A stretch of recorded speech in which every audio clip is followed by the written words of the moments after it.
இப்போ வந்து நம்ம எங்கே இருக்கோம் பார்த்தீங்கன்னா வாய்க்காலில் தான் இருக்கோம். நம்ம ஃப்ரெண்ட்ஸ் எல்லாம் மீன் இருக்குது வாங்கடா போகலாம் அப்படின்னு சொல்லி இழுத்துட்டு போயிட்டாங்க. நம்ம ரொம்ப நாளாக கழித்து வலைய எடுக்கவும் ரொம்ப நாள் ஆயிடுச்சு.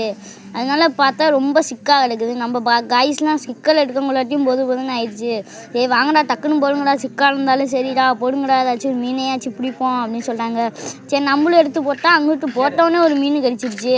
அதனால அந்த மீன் எடுத்து போட்டுக்கிட்டு நம்ம காய்ஸ்லாம் துள்ளி குடிக்கிறேன் எல்லாம். சரி அப்படின்னு சொல்லிட்டு எடுத்து போட்டுட்டு சரி இன்னும் மீன் இருக்குடா பிடிக்கலாம்டா வாங்கடா அப்படின்னு சொல்லிட்டு பிடிக்க போயிட்டோம்.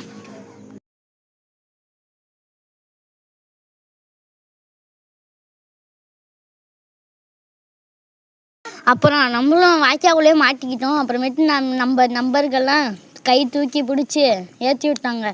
நானும் ஒரு ரம்பத்தையே இங்கே மருந்து வச்சுட்டு போயிட்டேன். அதுக்கப்புறம் தான் அதை எடுத்து இப்படியே வச்சாச்சு. அதுக்கப்புறமேட்டு நம்மளும் பொறுமையாக வந்தோம் சைக்கிள் எடுத்துக்கிட்டு.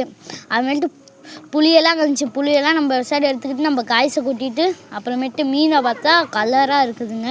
நீங்களும் இது மாதிரி மீன் பிடிச்சிருந்தீங்கன்னா இதுக்கு லைக் பண்ணுங்கள், கமெண்ட் பண்ணுங்கள், சப்ஸ்கிரைப் பண்ணுங்கள்.